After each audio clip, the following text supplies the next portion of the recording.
A violência doméstica e familiar, ele tem uma única vítima, que a vítima é a mulher. O autor da violência, ele pode ser a mãe, pode ser uma companheira, pode ser uma pessoa do convívio. O mais comum que a gente observa é a violência praticada, sim, por um homem, né, contra a mulher. Em razão do confinamento, o ciclo de violência, ele se tornou ainda mais forte no que tange a questão da tensão. Então, são inúmeros os fatores, né, que, em razão do confinamento, podem ter, né, contribuído para gerar essa questão da tensão e essa tensão ter desencadeado na violência.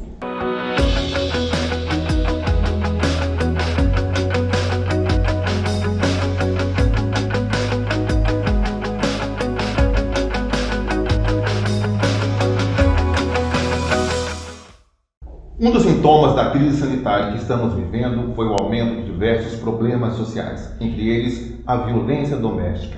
E a violência doméstica é o assunto dessa edição do programa Entre Aspas. E nós vamos conversar com a advogada Fernanda Maria Costa Cerqueira, que é diretora de Política para as Mulheres da Secretaria de Política para as Mulheres, Infância e Juventude da Prefeitura de Salvador. Doutora Fernanda, seja muito bem-vinda aqui ao programa Entre Aspas. Obrigado por ter aceitado o nosso convite. Eu que agradeço, estou muito feliz, né, de ter esse espaço de fala para que a gente possa falar, sim, né, da necessidade de ter ações para erradicar a violência contra a mulher aqui em Salvador. E para que nosso bate-papo aqui aconteça sem máscaras, todos os protocolos de segurança contra o coronavírus foram tomados. Por isso nós estamos tendo essa liberdade de conversar sem máscaras. Doutora Fernanda, durante a pandemia, o número de casos de violência realmente doméstica contra a mulher aumentaram de forma assustadora? Os dados da segurança pública apontam que, eu vou pegar até esses dados aqui, né, que em 2020, né, no auge da pandemia, foram 113 casos de feminicídio e hoje, né, em 2020, nós já temos a informação que no primeiro semestre foram 41 casos.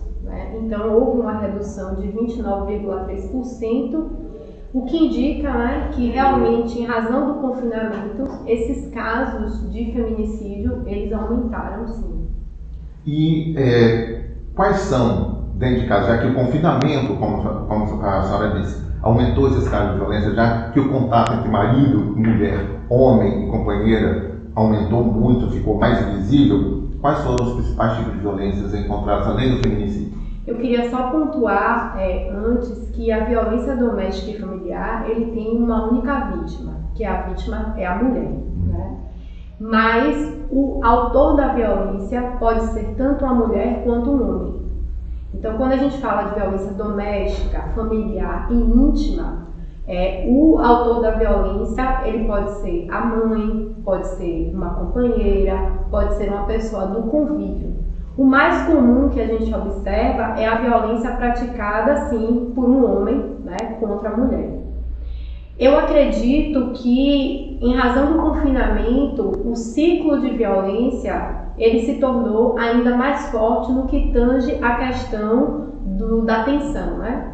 O ciclo de violência, para quem não sabe, ele inicia na lua de mel, em que as pessoas estão ali convivendo com muita alegria, muito amor, mas acontece uma situação de tensão. Qual é a situação de tensão? É o desemprego, é o próprio confinamento, é a não aceitação, né, o respeito do outro.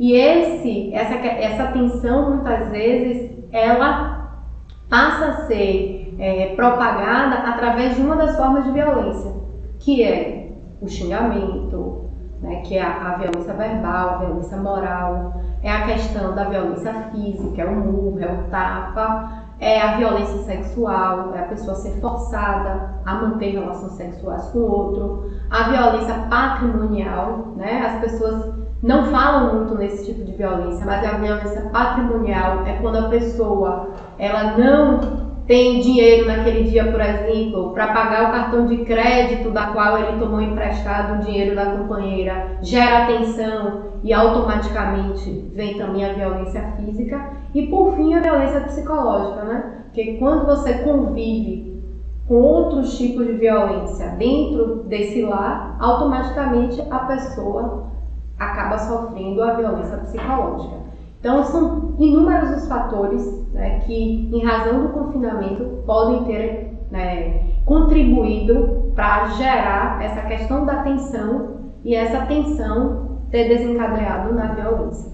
A doutora pontuou aí que a violência doméstica é praticada tanto por homens quanto por mulheres. Mas o certo, então, a gente pode mostrar, pode provar, principalmente a senhora pode provar, que as mulheres têm sido as principais vítimas.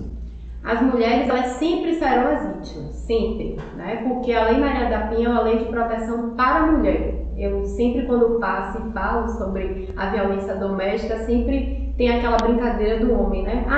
E vai ter uma lei que proteja o homem? Sim, o Código Penal, em todos os seus tipos, protege o homem. Mas a Lei Maria da Penha é uma lei que veio proteger exclusivamente a mulher enquanto vítima. Por quê? Porque pelo paradigma cultural e por toda a história, né, mostra que a mulher sempre foi, no seu processo, oprimida. E hoje ela quer sair dessa condição de opressão. E cada vez que ela busca mais espaço, essa sociedade que a oprime quer que ela volte à condição anterior. E é por isso, né, que ela precisa de uma proteção para que ela siga sem ter no seu histórico a questão da violência. E a pandemia, doutora, ela dificultou realmente o enfrentamento dessa violência e também dificultou que denúncias viessem a ser feitas? Ela dificulta no sentido em que essas pessoas estão confinadas, então antes elas poderiam sair de casa e buscar uma ajuda, né, como em outros espaços, para pedir a atenção e o acolhimento. Então elas ficam confinadas, elas não conseguem sair. E para além disso também as forças de polícia, por um determinado momento, né, elas também ficaram limitadas ao acesso das pessoas, né, porque a violência ela acontece a cada segundo. Então a cada segundo uma mulher ela é violentada. Então há necessidade que os espaços, as instituições estejam abertas para a denúncia. Então, no momento em que eu não recebo essa possibilidade de ir lá e denunciar, sim, né, há o prejuízo a essas mulheres. Então, eu posso dizer também que afastou as mulheres das suas redes de proteção. Sim, a pandemia, de alguma forma, afastou as mulheres da rede de proteção. Ainda que em alguns serviços tivesse o teleatendimento, né, porque a pandemia fez com que o serviço não parasse integralmente, mas sim ele passasse a ser um serviço tele, né? E isso aconteceu muito com as instituições estaduais, que são, né, as forças de polícia que têm a competência para. Então, a mulher, apesar de ter esse teleatendimento, muitas vezes ela não podia ligar. Por quê? Porque o agressor estaria próximo e limitando ela dessa possibilidade do pedido de ajuda. Então, além desse teleatendimento, né, que seria a minha próxima pergunta aqui, quais foram as outras saídas encontradas para enfrentar esse aumento da violência doméstica? Quando você tem a retomada, né, gradual, o serviço passa a ser híbrido. E aí eu posso falar da questão do acolhimento do município, né? Enquanto a pandemia, esse acolhimento nunca parou. Nós temos a unidade, que é o Centro de Referência Irmã Dulce, que fica na Ribeira, que é o conhecido CANCID. Ele fica na Ribeira e lá nós acolhemos as mulheres vítimas de violência por até 15 dias. Porque muitas vezes essa mulher ela sai de casa com seus filhos, não tem onde ficar. Então essa casa nunca fechou. O município sempre esteve de portas abertas, ainda na pandemia, para acolher essas mulheres. E os outros espaços, que é o Loreto Valadares e o CREMA, que ficaram na modalidade híbrida também, com teleatendimento, a gente forneceu a possibilidade dessa mulher ter um contato direto, né, com a psicóloga, com o assistente social, através do telefone. Mas é o que eu falei. O serviço nunca parou, mas há sim o dificultador dessa mulher poder ligar, né, tendo em vista que o agressor estava próximo. Assim como muitas vezes as nossas servidoras ligavam para essa mulher, para o acompanhamento e não conseguiam que elas atendessem, porque a questão do agressor próximo também. E agora uma pergunta que é mais uma curiosidade. A lei lei federal, o X vermelho, em que a mulher faz um X vermelho na palma da mão com batom para pedir ajuda de que está sofrendo violência, ela veio como um reforço nesse combate à violência ou foi criada justamente devido a toda essa dificuldade da pandemia? Eu acredito que essa é uma ideia anterior, né, à própria pandemia, mas que veio sim, né, como uma questão positiva da mulher fazer um X vermelho na mão e poder pedir ajuda nos espaços em que ela esteja, né? O governo federal ele lança essa lei do sinal vermelho e juntamente com essa lei ele junta também a necessidade agora de ter nos currículos escolares a atenção para a questão dos direitos humanos e também a semana, né, nas escolas, nas faculdades, em todos os graus de ensino, para que também se desenvolva a temática da violência contra a mulher. E parece que Salvador, a Prefeitura de Salvador, lançou algo bem parecido, um projeto, um programa bem parecido com a Lei Federal do X Vermelho nas mãos, não é isso? Sim, nós tivemos a alegria de, no dia 9 de junho, que é o dia que se comemora a Convenção de Belém, lançar, né, o Alerta Salvador, que é o programa de erradicação da violência contra a mulher no município. Inclusive, o Alerta Salvador ele é anterior à própria lei do sinal vermelho, que a lei é de 28 de julho, o Alerta Salvador vem no dia 9 de junho, e o Alerta Salvador traz um diferencial, né? Para além do sinal vermelho, que é o pedido de ajuda, que é o símbolo da nossa mão, Salvador, ela traz o coração, né? O sinal vermelho é só o pedido de ajuda. Aqui a mão é o pedido de ajuda, mas dentro tem o coração. O coração representa o acolhimento, né? Que Salvador, através dos seus 3 centros de referência, ele tem equipe multidisciplinar para que essa mulher, né, depois que peça ajuda, ela saiba que ela tem a proteção, ela pode ser referenciada e acompanhada por profissionais, que são psicólogos, advogados. Alertar que a violência contra a mulher, enquanto violência psicológica, ela gera, sim, problemas de saúde na mulher, inclusive ligados ao câncer. Dia 1º, a gente começa a retomada dos cursos de defesa pessoal, que estavam suspensos em razão do contato da pandemia, mas agora é retomada. É muito importante a mulher também saber a autodefesa, para que ela não seja vítima de uma violência física, ou se for, ela saiba como agir naquele momento. Esse curso de defesa pessoal já é uma ação do Alerta Salvador? Vinha antes, já existia antes, né, a administração desse curso? E que outras ações são tomadas, são apresentadas às mulheres para que elas ganhem força, tenham a autoestima melhorada e consigam superar a violência?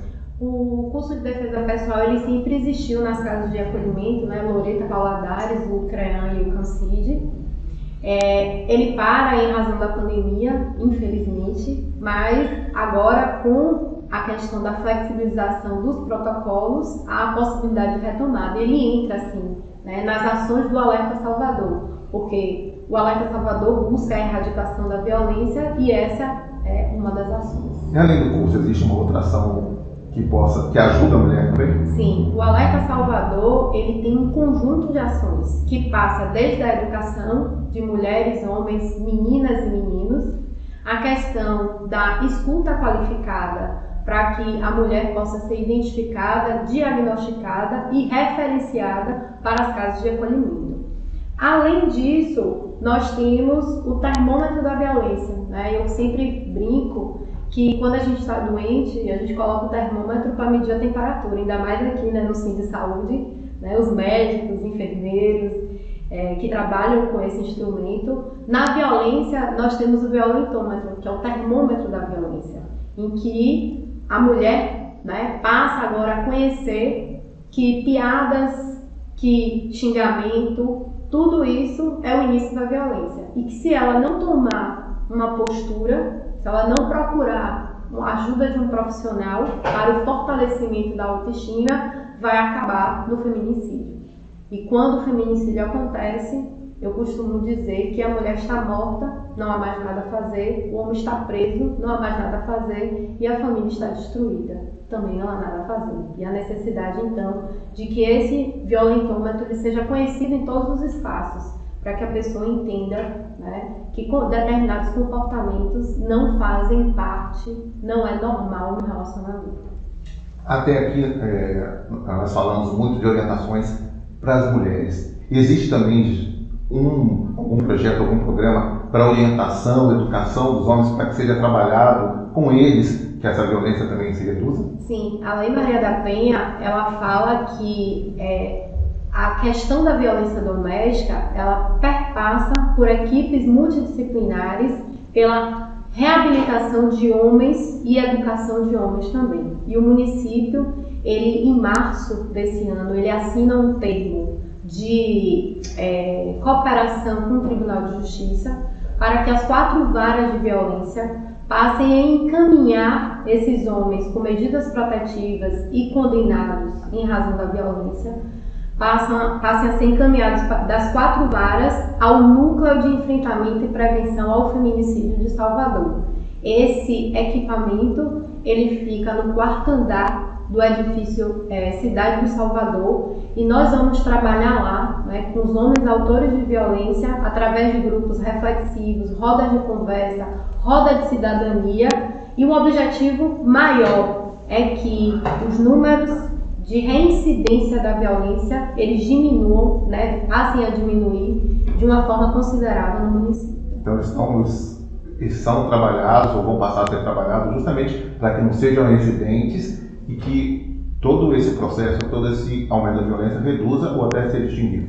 Exato. Como ele faz parte do Alerta Salvador, o Núcleo de Enfrentamento, e o Alerta Salvador tem como objetivo geral erradicar a violência, sim, é uma das ações, né? É necessário conversar com o homem. A violência contra a mulher não tem apenas a mulher como marco único e principal. O homem ele precisa também, né, ter o seu lugar, conhecer qual é o seu papel na relação e perceber que mulheres não devem ser violentadas.